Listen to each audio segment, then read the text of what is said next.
A lot of people like to call Brock Lesnar Mr. SummerSlam, so today I'm going to rank every single Brock Lesnar SummerSlam match he's ever had in history, from his first one to his last one. You all let me know what you all think in the comment section as well. Let me know if you agree with my picks and my choices, if you disagree with them. We're going to start with SummerSlam 2002, The Rock versus Brock Lesnar. I think SummerSlam 2002 is one of the best WWE pay-per-views of all time from start to finish. And this, they were calling Brock Lesnar the next big thing, so he was like in his mid-20s, still trying to reach his peak to prove that he was the next top-level main event guy, and this match definitely showcased that he could hang with main event caliber superstars, and it truly showed the next big thing that truly arrived. It's crazy that The Rock and Brock never really had that rhyme, The Rock and Brock. It's crazy they never had another match after this, too. They never had a rematch or anything, not that they needed to, but it's like, I think this is one of the top 10 best SummerSlam matches of all time for me. I gotta put that in the classic category. I thoroughly love that match. An instant classic for me. I think it's a top 10 SummerSlam match all time. Definitely helped catapult Brock Lesnar to the main event scene. SummerSlam 2003, Kurt Angle versus Brock Lesnar. This may be a little hot take. I think their SummerSlam match was better than their match at WrestleMania 19. WrestleMania 19 obviously is more infamous because of the shooting star press that Brock went for and missed. Damn near broke his neck. Kurt Angle being known to wrestle that match with a broken neck himself and then having to have surgery afterwards. So these two guys were warriors. Two of the best athletes in WWE around that time. Two of the best pure wrestlers in WWE around that time frame.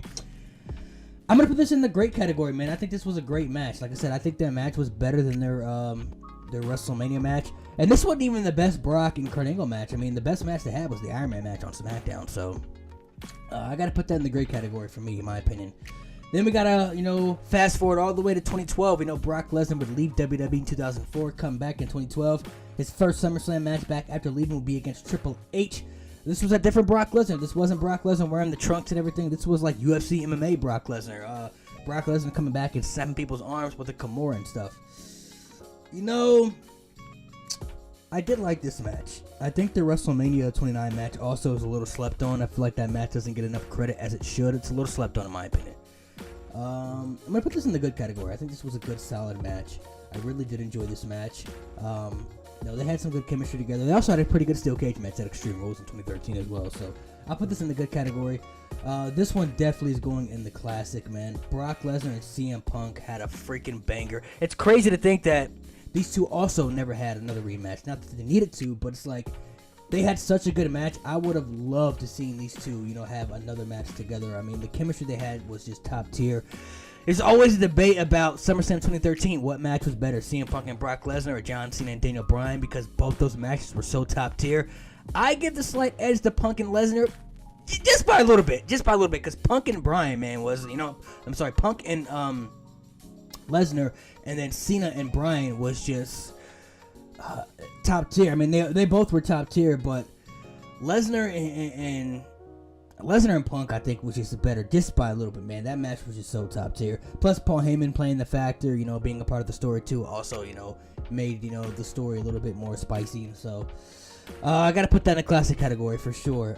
We have Brock Lesnar versus John Cena, SummerSlam 2014. I'm going to put this in the good category. I mean, this basically was a massacre. It was a one-sided match. John Cena got destroyed. Super Cena truly was conquered that night by Lesnar. Lesnar had just coming off ending the streak, which damn near seemed impossible. So I put this in the good category only because it was good for business. John Cena around that time had still been built up as Super Cena. Brock Lesnar coming off ending the streak, it was only right for him to destroy John Cena the way he did, because after he destroyed Cena, Brock Lesnar felt damn near unbeatable. He felt like the most unstoppable force in WWE, like ever, you could argue. Like, he ended the streak and then conquered Super Cena all in 1 year. Like, Brock Lesnar in 2014 just felt like a different breed, man. So that was, good to help elevate Brock to dominant stats. And then, overall the match was also shocking. Like, whoever thought John Cena would get his ass beat the way he did by anybody? Like, you never saw Super Cena get beat down like that ever until that point. So it was crazy to see. Undertaker versus Brock Lesnar, SummerSlam 2015. This also, put this in the good. This was good, man. This was good. Undertaker was a lot older past his prime, but the story aspect was great. They called this match too big for WrestleMania. Undertaker was coming back to get revenge for Brock ending the streak, and that brawl they had on Monday Night Raw, that's one of the best Monday Night Raw brawls ever. Maybe even the best one they had. That brawl was epic. The ending was definitely confusing a little bit. Brock Lesnar had made Undertaker tap out, but the referee didn't see the tap out, but the bell had rung because the timekeeper saw, the tap out. But then the match continued, and then Brock Lesnar got past, Undertaker made Brock Lesnar pass out with the Hell's Gate submission, which led to their Hell in a Cell match and everything, so it added to the story. But this was like the last good stretch of Taker's career, honestly, where he was having some pretty good matches. Like the match he had at SummerSlam with Brock was good, and then he had another good Hell in a Cell match against Brock as well. So this was like a little last good stretch of Taker right here, man, that I like to remember. This match was a good match overall, though, man. It was a good match. Great storyline build up, and that promo package. I don't know if you guys remember that promo package they had before that match was also pretty epic, man. That got me hyped watching it. Oh man, SummerSlam 2016, Brock Lesnar versus Randy Orton. This is trash, and it sucks to say because I was so freaking hyped for this match, bro. As many others, it's Brock Lesnar and Randy Orton we're talking about. So hyped for this match at SummerSlam, and man, did it shit the bed. It disappointed heavily. Like the ending was like. The ending wasn't bad.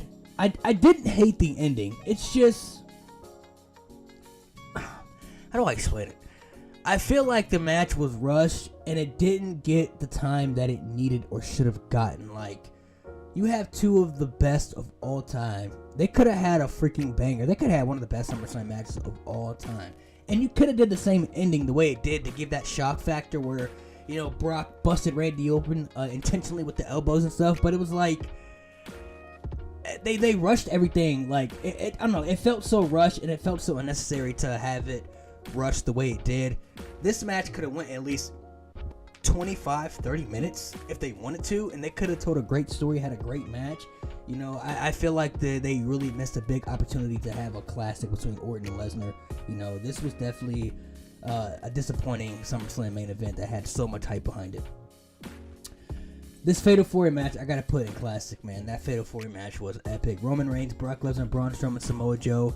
The only thing about this match that you can question was the right winner, Brock Lesnar. I mean, this was another opportunity where you could have had somebody like Samoa Joe or Braun Strowman, two guys who were really over with the fans around the time, and majority of the fans want to see as your Universal Champion.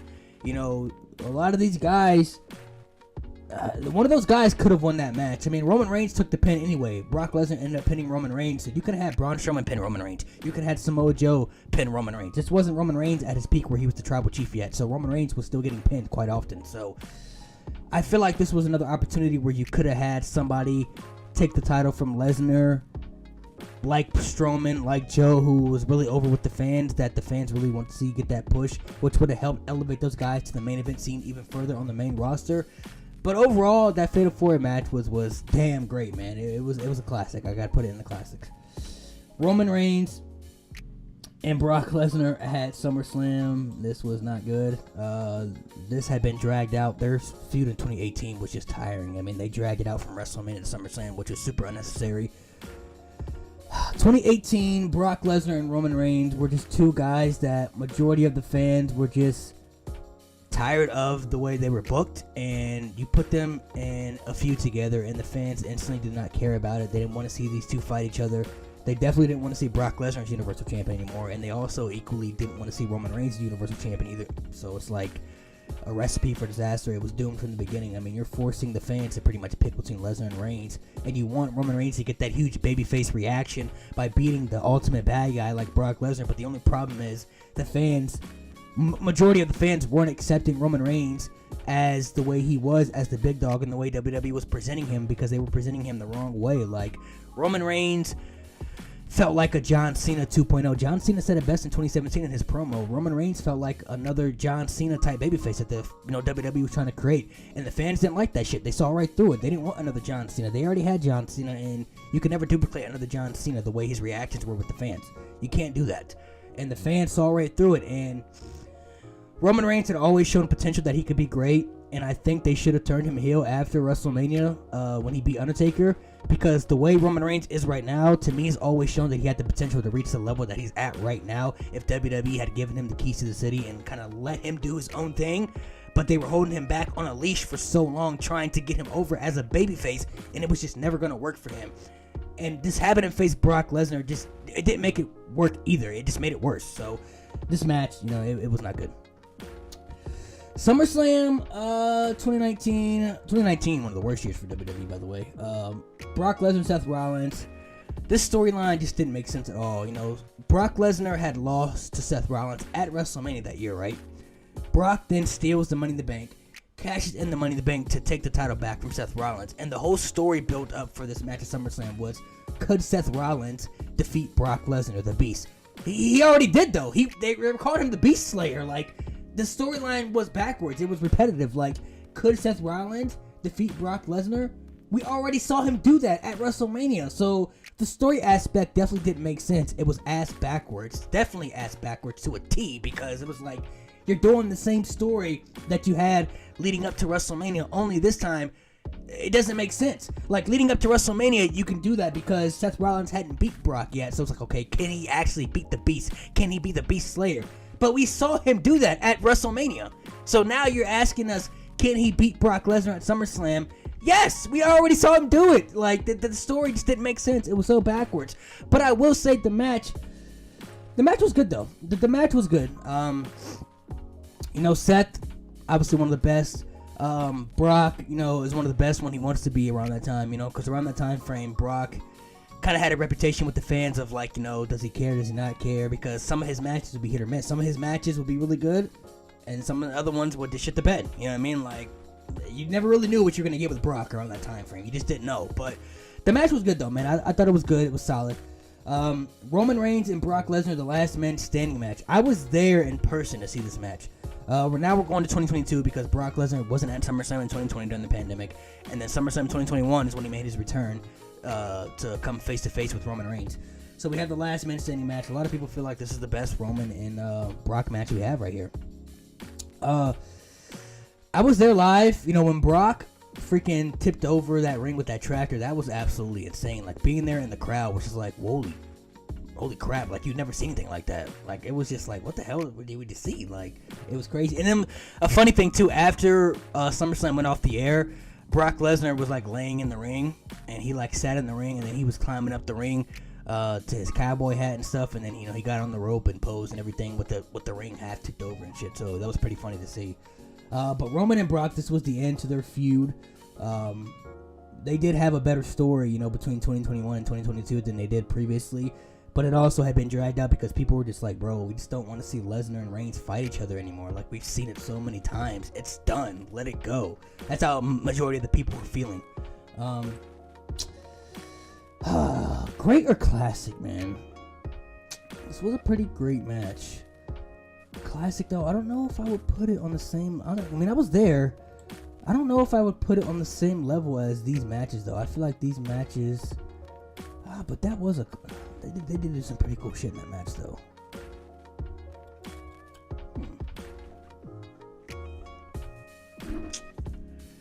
Oh, man, hold on. I'm kind of thinking about this one. I don't really know where I want to put this one. It's between these two for sure. I mean, it was a great last man standing match. Like I said, I was there in person in Tennessee to watch this match, but I don't know if I would put it in the same tier as these matches. I kind of feel like it's on the same level with Kurt and Brock a little bit. I mean, it was a great match, but classic... I mean, it could be a classic because they did do some classic things in that match. Like tipping the ring over, that was something you never saw before. I'll put it in the classic. Yeah, I'll put it in classic. I mean, just for the fact that there was something in that match that you've never seen before. You'd probably never see again. And they did some cool, unique stuff with it, too. And plus, it took the damn near the entire bloodline to keep Brock down for that 10 count, too. So I'll put it in the classic. Brock Lesnar and Cody Rhodes. This was this SummerSlam. This match was mid. It was mid. This wasn't their best match. I still think their best match is at Night of Champions in Saudi Arabia. But that told a great story, and they had a better match there. The match at SummerSlam could have been a lot better, but there were things about the match that didn't make sense. Like when Cody Rhodes used the steel steps to hit Brock Lesnar, like the referee literally watched Cody Rhodes take the steel steps and hit Brock Lesnar in the face with it. How was that not a disqualification? That's literally against the rules. This wasn't a no DQ match, so like... that didn't make sense at all. I was like, I mean, I know Brock Lesnar had used the steps on Cody, in the story and everything, but it's like, that was to lead up to build up the match. Like during the match, Cody literally took the steel steps while the referee was watching with his own 2 eyes. He took the steel steps and hit Brock with it, and the referee just let it happen. Basically, that shit didn't make sense at all. So, and I don't know, the match kind of felt a little lackluster. It just kind of felt a little blah, you know. I don't know. It could have been a lot better than what it was. I don't think it was as terrible as these 2 matches, but it was mid. It wasn't anything spectacular by any means. So this is my tier list ranking of all the Brock Lesnar matches right here. Let me know what you guys think, if you guys agree, disagree. Also, make sure you guys hit that subscribe button, turn the notifications on with that bell. That way you get notified whenever I upload videos. If you enjoy wrestling content, then this YouTube page will be for you, because we post nothing but wrestling content on this page. So I hope you guys enjoy. And let me know how you guys feel about my tier ranking of Brock Lesnar matches. And if you want me to do more tier list ranking, let me know in the comment section below. I got you.